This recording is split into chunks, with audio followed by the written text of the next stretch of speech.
Olá! Bom, vamos direto ao ponto. A fonte que a gente está explorando hoje parte de uma ideia fundamental. O crescimento espiritual não é automático. É um processo, sabe? Um processo de trocar, de forma consciente, as mentiras em que a gente acaba acreditando pelas verdades que se encontram na palavra de Deus.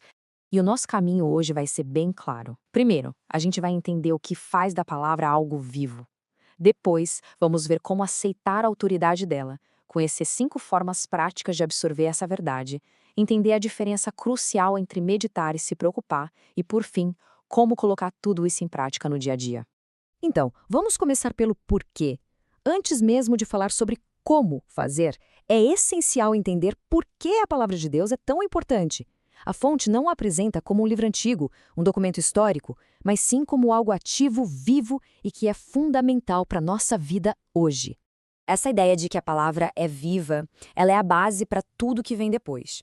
O que a fonte está dizendo é que a gente não está lidando com um texto parado no tempo, mas com palavras que têm um poder real de gerar vida e de gerar mudança. E o impacto dessa palavra viva, segundo a fonte, é enorme. Não se trata só de melhorar uma coisinha aqui ou ali, é uma transformação completa, que vai desde criar a fé lá no começo até curar feridas, fortalecer o caráter e até mesmo derrotar tentações. Essa frase de Jó é muito forte, né? Ela muda totalmente a nossa perspectiva.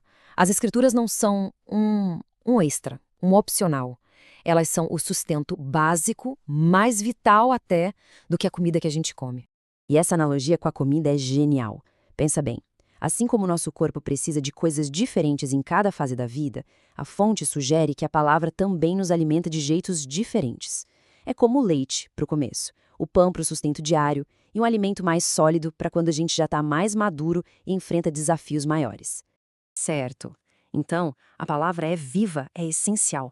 Mas como isso funciona na vida real? O primeiro passo, de acordo com a fonte, é aceitar a autoridade dela. É estabelecer a palavra como o padrão final, a régua para a nossa vida. Olha só que interessante o contraste que a fonte nos mostra. De um lado, a gente tem o que seria tipo Maria Movediça, né? Que são as nossas decisões baseadas no que todo mundo faz, no que a gente sempre fez ou no que a gente sentiu que era certo. E do outro lado, a gente tem a rocha, a palavra de Deus como um padrão perfeito, que não muda. A experiência de Billy Graham é um ótimo exemplo prático disso. A fonte conta que, num momento de dúvida, ele tomou uma decisão firme, confiar na autoridade das Escrituras. E isso se tornou um ponto de virada que liberou um poder incrível na vida e no ministério dele. Ok, então a gente passa da crença para a assimilação. A fonte deixa bem claro que só concordar com a Bíblia, dizer, eu acredito, não é suficiente. O próximo passo é um processo ativo, de verdade, para encher a nossa mente com as verdades dela. E aqui estão os 5 métodos que a fonte propõe. É um processo bem lógico se a gente parar para pensar. Começa com estar aberto para receber. Depois passa pela leitura e pelo estudo. Avança para a memorização e termina na reflexão. Esse primeiro passo, o de receber, tem tudo a ver com a nossa atitude. Usando a parábola do semeador como exemplo, a fonte explica que se o terreno da nossa mente for orgulhoso ou muito distraído, a semente da verdade simplesmente não consegue criar raiz, ela não cresce. E para quem acha que ler a Bíblia inteira é uma tarefa de outro mundo, a fonte traz um dado muito prático. Apenas 15 minutos por dia. Só isso. Com 15 minutinhos diários, em um ano, a leitura completa acontece. Isso transforma um objetivo que parecia gigante em algo totalmente alcançável. Aqui, a fonte mostra a diferença entre só ler passivamente e se engajar de verdade com o texto. Pesquisar não é só passar os olhos pelas palavras. É conversar com o texto, fazer perguntas, anotar o que chama atenção. É transformar a leitura num estudo pessoal. E a memorização também não é só um exercício de memória, não. É sobre se armar com ferramentas para a vida. Pensa só. Ter a verdade na ponta da língua ajuda a resistir a uma tentação, a tomar uma decisão com mais sabedoria, a sentir mais confiança. É algo muito prático e transformador. Agora, vamos nos aprofundar um pouco mais no quinto método, a reflexão. A fonte faz aqui uma distinção que é muito, mas muito importante sobre o que é a meditação bíblica e, talvez mais importante ainda, o que ela não é. Essa definição é a chave de tudo. Diferente de algumas práticas que falam em esvaziar a mente, A meditação bíblica, segundo a fonte, é o contrário. É um ato intencional de focar e preencher a mente com uma verdade específica de Deus. Essa é uma das analogias mais poderosas da fonte.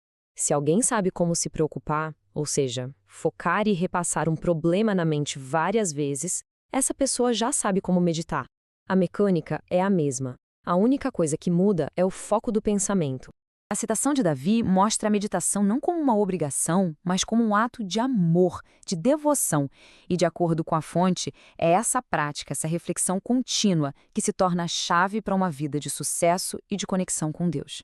E agora a gente chega no ponto alto de todo o processo. Receber, ler, estudar, refletir, nada disso tem valor real se não levar à ação. E esse, segundo a fonte, é o passo mais difícil de todos. E aqui fica um alerta muito sério. A fonte sugere que o inimigo espiritual não se importa se a pessoa vai a todos os estudos bíblicos do mundo, contanto que todo esse conhecimento nunca se transforme em prática. É muito fácil a gente se enganar achando que só saber já é o suficiente. Para a gente não cair nessa armadilha de não fazer nada, a fonte oferece 3 critérios para um plano de ação. Não basta dizer, você é mais paciente. O plano precisa ser pessoal, prático e ter um prazo. Ou seja, como, quando e com quem, de forma bem definida. É fundamental entender que colocar a verdade em prática nem sempre vai ser confortável. A fonte é bem honesta sobre isso.